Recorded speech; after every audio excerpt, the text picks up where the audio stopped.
Greetings, toy heads, and welcome to another episode of Go Figure with me, your host, Eli Williams. And today, we're going to be taking a look at the McFarlane Toys DC Multiverse Batman v Superman Dawn of Justice Batman. I'm going to point out, like I always do, I'm not an advocate for McFarlane Toys. I am not a collector of McFarlane Toys. I have a handful of them. And it is not predominantly what I collect, mainly because I am opposed to some of the ways and things and stuff that they do with these, and one being the scale. But we'll go over that. But I am a huge fan of the Ben Affleck Batman. So this was on sale on Amazon. It popped up to me as a recommendation, so I picked it up. So let's have a look here. Here at the top, we have the standard black and white and blue DC Multiverse Todd McFarlane Toys box that we see with most of the figures. 22 moving parts, moving articulate, multilingual. McFarlane Toys, ages 12 plus, DC Multiverse Batman. There you can see the Ben Affleck Batman and his accessories. On the side of the box here, we've got the DC Multiverse Batman QR code you can get on Todd McFarlane's app and look all that good stuff up. Here on the side, DC Multiverse Batman v Superman Dawn of Justice Batman. On the back here, we've got Batman v Superman Dawn of Justice. There is that classic movie poster of those two facing off. Down here at the bottom, DC Internet website, QR code, that good stuff. DC Universe Infinite. On the bottom here, jibbery jabbery legal jargon across the board, barcode, and Houses of Klingon. Let's get him out of the box. Let's get him onto the pedestal. We'll have ourselves a look.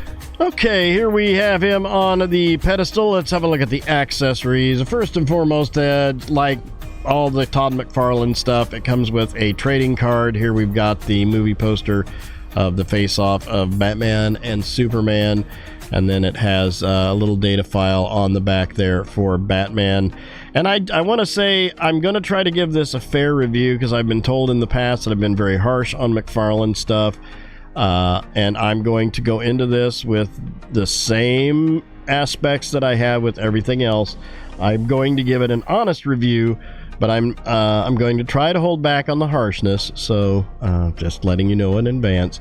And then we also have the classic McFarlane, the round stand with the peg, and then it's got the DC logo there on the bottom of that, which I'll probably need to use, because right out of the barrel, getting this guy, trying to get him to stand up was a bit of a chore. He does have two sets of hands. We have two grip trigger hands on him by default, and then we have two fist hands on him for the left and right here, as you can see. Doesn't have paint apps on the knuckle dusters on there like it did in the movie, but yeah, two fisted hands. And then we have the grapple gun right there, which seems a bit big, but yeah, we have the grapple gun there from the movie, as you can see in all the detail, and it is well detailed.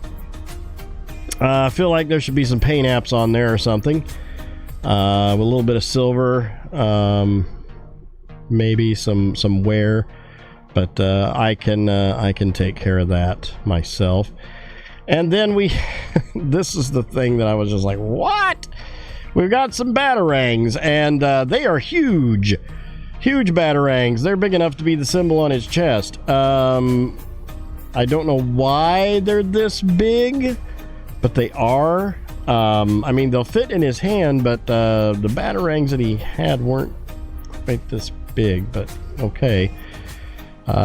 Yeah, two batarangs, and they're very thick too. So yeah, there's that. And then here is here is Batman, and he stands at between 7 and 7 1/4 inches tall. Therein lies the issue, my main issue with McFarlane figures is, and you know, he looks great, and I really want to like these DC figures because DC's my bread and butter, and this guy's got the license and he's making giant figures, and this is one of this is what irritates me about this, because when you get these and you put them up on your shelf with everything else, they don't scale. It's not really a 1/12 scale figure, it's a 1/9 scale figure, but they're marketed as 1/12 scale figure. But anyway, looking at the sculpt, the head sculpt looks pretty good. I don't think it really gives off a Ben Affleck vibe. I will say this too, the cowl is very off-center, it seems like. I feel like the cowl is a little bit too much that way. It's not centered on the, I don't know, does that come off? I don't know if that comes off, but yeah, the cowl is slightly off-center, I think, where that was glued on. I may have to pop that off and fix that. But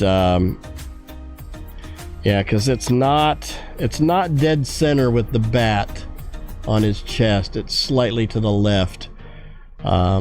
So yeah, at least on this one, I don't know if they're all like that. If you have this, let me know down there in the comments. But it is a pretty decent face sculpt. It's not too bad.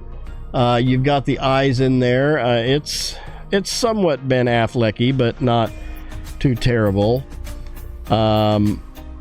The one thing I will give him props for is the cloth soft goods cape.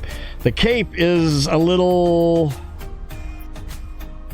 kind of short on the sides. I feel like it should come around a little bit more. It's not very, yeah, it should come around a little bit more on there.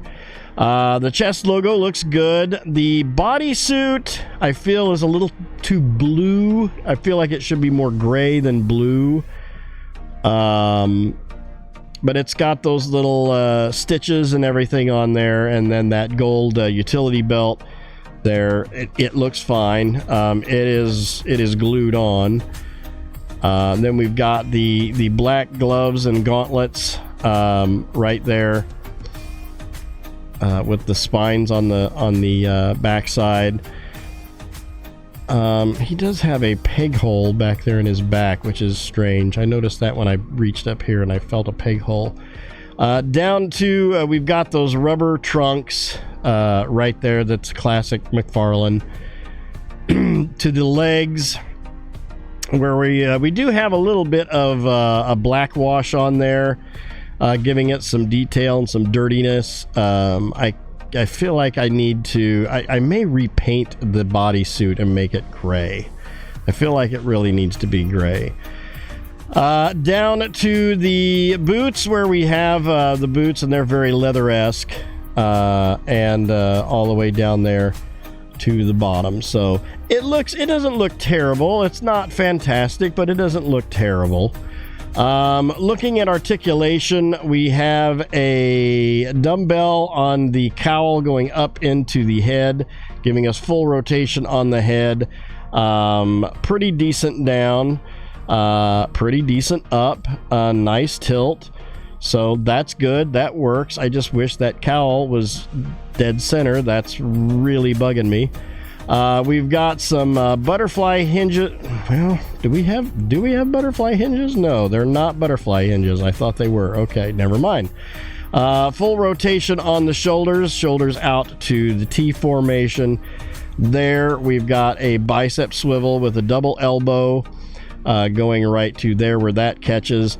This is another, I've got a nitpick, but this is another thing where how they make that double elbow, how that just sticks out like that, instead of making these more rounded so it kind of blends in a little bit.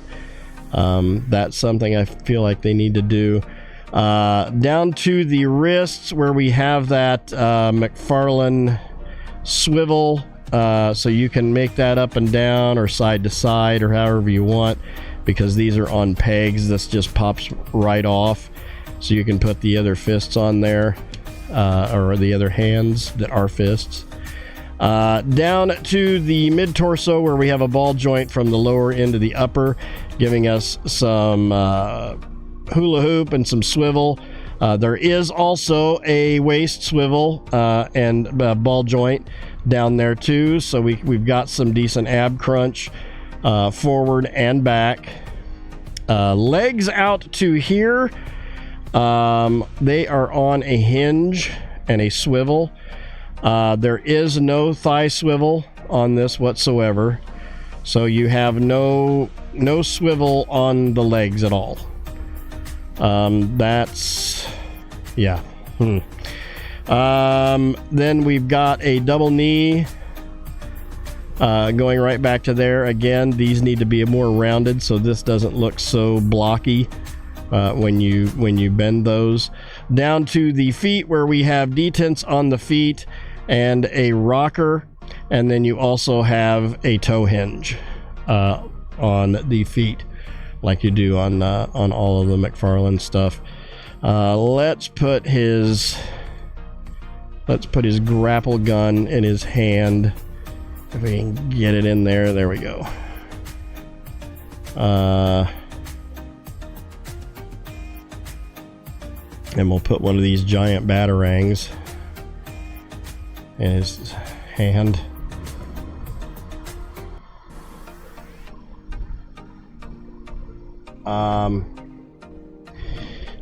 Here's one of the issues, and I've had this with a couple of the other, because I have the Nightfall Batman, I have the Dick Grayson Gold Label Robin, I have Swamp Thing, and then I have the Action Comics 1000 Superman. I do have the Dark Side, the classic Dark Side, and the Adam West Batman on pre-order.